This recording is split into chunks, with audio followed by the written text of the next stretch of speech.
ఇదే 2005 కోట్లు నిజంగా మీరు ఖర్చు పెట్టదలుచుకుంటే మీరు కొత్త పెన్షన్స్ చాలా ఇవ్వచ్చు.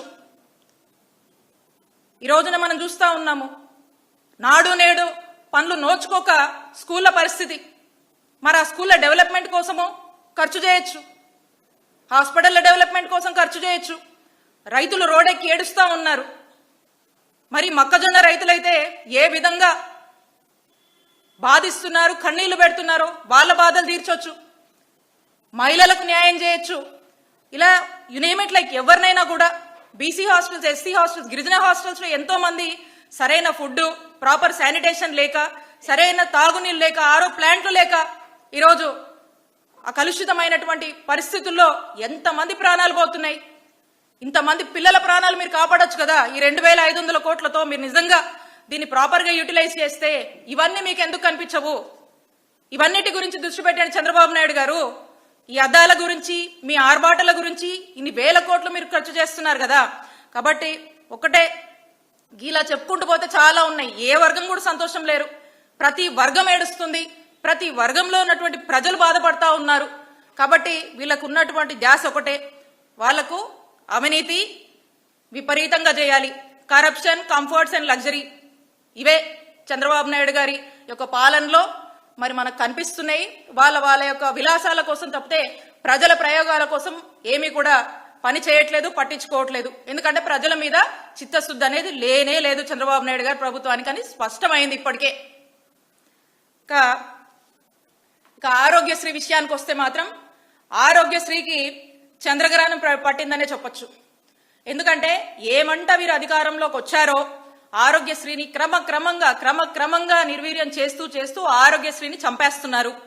ఒక గొప్ప ఉద్దేశంతో ఆనాడు డాక్టర్ వైఎస్ రాజశేఖర రెడ్డి గారు ఆరోగ్యశ్రీ పథకాన్ని తీసుకొచ్చి ఎంతో మంది, కొన్ని లక్షల మంది ప్రాణాలు కాపాడడానికి తీసుకొచ్చినటువంటి ఈ పథకాన్ని ఈరోజు పూర్తిగా నీరుగార్చి ఆఖరికి ఏ పరిస్థితికి వచ్చిందంటే ఈ రోజున హాస్పిటల్స్కి వెళ్తే ఆరోగ్యశ్రీ నో బోర్డు పెట్టి ఆరోగ్యశ్రీ చూస్తాం లేదు, మాకు ప్రభుత్వం నుంచి డబ్బులు రావాలి, అవి రాలేదు కాబట్టి మేము చూడలేము, మీ దగ్గర డబ్బులు ఉంటే చూపించుకోండి, లేదంటే లేదని చెప్పే పరిస్థితి.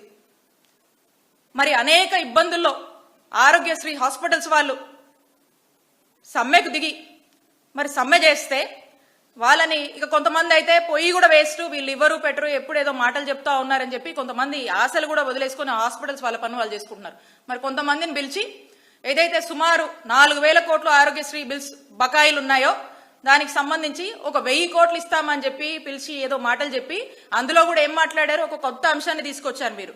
దాంట్లో ట్రై పార్టీ అగ్రిమెంట్ అంట. ఈ ట్రై పార్టీ అగ్రిమెంట్ ఏంటి? దీంట్లో ఈ యొక్క విధానం ఏంటంటే ప్రభుత్వము ఏదైతే ప్రభుత్వం ఒక అప్పు చేస్తుంది, ఆ అప్పుకు షూరిటీగా ఈ నెట్వర్క్ హాస్పిటల్స్ ఉండాలంట. అప్పుడు ఒక అప్పు తెస్తారు, ఆ అప్పులో వచ్చినటువంటి డబ్బులని హాస్పిటల్స్కి ఇస్తారు. ఒకవేళ ప్రభుత్వము అప్పు చెల్లించినటువంటి పరిస్థితిలో ఉంటే ఆ భారం, ఆ బాధ్యత ఈ నెట్వర్క్ హాస్పిటల్స్ అంట. ఆలోచన చేయండి ఒకసారి. ప్రభుత్వమే ఇలాంటి ఏదేదో పేరుతో ఇంతటి భారాన్ని, ఇంతటి ప్రెజర్ని నెట్వర్క్ హాస్పిటల్స్ మీద, పైగా వాళ్ళకు డబ్బులు చెల్లించక ఇట్లాంటి అన్ని వాళ్ళ మీద ఈ ప్రెజర్ మోపితే వాళ్ళు ఏం ట్రీట్మెంట్ ఇస్తారండి జనాలకి? వాళ్ళు ఏం చెప్తారు సమాధానం జనానికి? దీనివల్ల అల్టిమేట్ గా నష్టపోతుంది ఎవరు? Common man. అంతే కదా. ప్రజలు హాస్పిటల్కి వస్తారు, వీళ్ళు ఈ ప్రెజర్ ఎక్కువైపోయింది అనుకోండి, డబ్బులు రావని తెలిసింది అనుకోండి, డబ్బులు రావట్లేదు ఎలాగో కొంతమంది చూడటం లేదు, ఆ ఉన్నోళ్ళు కూడా వీళ్ళని ఎలా చూస్తారు అంటే వీళ్ళ కర్మకి, వీళ్ళ చావుకి ప్రజల్ని మీరు వదిలేస్తున్నారు. ఈ ప్రెజర్లో ఏం చూస్తారు వీళ్ళు? ఇలాంటివా కండిషన్స్ మీరు పెట్టేవి?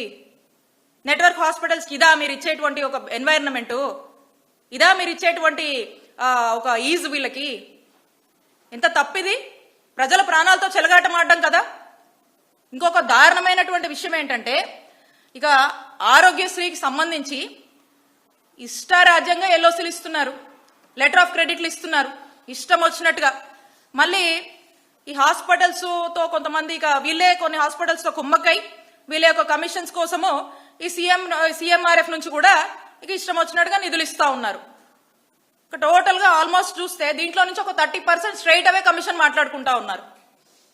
ఎంత దారుణం ఇది! ఇలా ఆరోగ్యశ్రీని పూర్తిగా నిర్వీర్యం చేయడమే కాకుండా మీ కమిషన్స్ కోసము ఎక్కడ లేని ఎత్తుగడలు వేస్తూ ముందుకు వెళ్తా ఉన్నారు.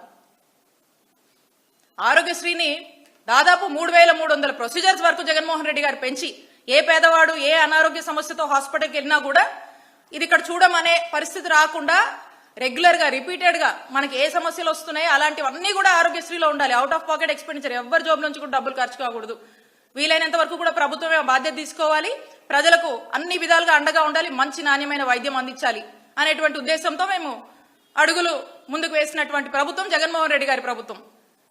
మరి అలాంటిది ఒక ఆరోగ్య ఆసరా తీసుకొచ్చారు. 25 లక్షల వరకు కూడా ఆరోగ్యశ్రీ పరిధిని పెంచారు.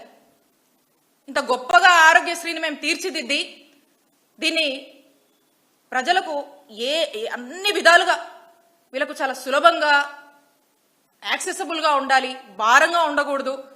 ఎవరికి ఏ ప్రాబ్లం వచ్చినా కూడా ఆరోగ్యశ్రీ ద్వారా మనం కవర్ చేయాలనేటువంటి ఒక గుడ్ ఇంటెంట్ తో వెళ్తే వీళ్ళు మాత్రం క్రమంగా దీన్ని చంపుతూ నాశనం చేస్తూ వచ్చారు. ఒక రకంగా చెప్పాలంటే రాష్ట్ర ప్రజలు ఒకటే అనుకుంటున్నారు, మా దౌర్భాగ్యం ఈ కూటమి ప్రభుత్వం అధికారంలోకి రావడం, మా దౌర్భాగ్యం ఈ చంద్రబాబు నాయుడు గారు అధికారంలోకి రావడం అని అన్ని వర్గాల వాళ్ళు అనుకుంటున్నారు.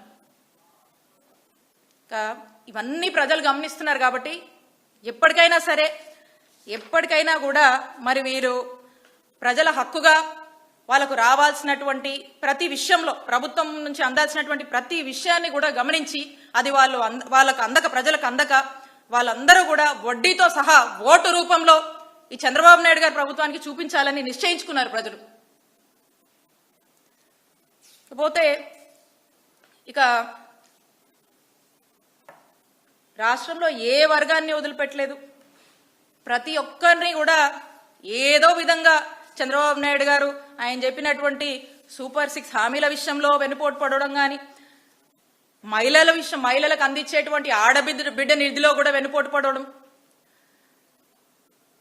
ఏదైతే నిరుద్యోగ భృతని యువత విషయంలో యువతను వెనుపోటు పడడం, రైతులని వెనుపోటు పడడం, ఈరోజు ఏ వర్గాన్ని తీసుకున్నా అందరినీ వాళ్ళ మాటలతో ఓట్ల కోసం మోసం చేసి అధికారంలోకి వచ్చాక అందరినీ వెనుపోటు పొడుస్తూ మోసం చేస్తూ కంటిన్యూస్ గా ఈ 2 ఏళ్లుగా కూడా ఈ విధంగా కాలయాపన చేస్తూ వస్తున్నారు. ఇంకా వీళ్ళు మాట్లాడుతూ ఉన్నారు. ఏమని మాట్లాడుతూ ఉన్నారు? ఈ మధ్యకాలంలో ఏమని మాట్లాడుతున్నారు చంద్రబాబు నాయుడు గారు? మీరు గాని మీ మంత్రులతో గాని ఏం మాట్లాడిస్తున్నారు? మీరేం మాట్లాడుతున్నారో అదే మీ పేపర్లు రాస్తారు, అవే మీ టీవీలు చూపిస్తా ఉంటాయి. గొడ్డల పార్టీ అని మాట్లాడతారా మా వైఎస్ఆర్ కాంగ్రెస్ పార్టీని? మీరా మాట్లాడతారు? ఒక్కసారి మీ చరిత్ర తీసుకుంటే వెన్నుపోటుకి care of address Chandrababu Naidu గారు, వెన్నుపోటుకి హత్య రాజకీయాలకి పేటెంట్ చంద్రబాబు నాయుడు గారు. అలాంటి మీరు మమ్మల్ని మాట్లాడతారు?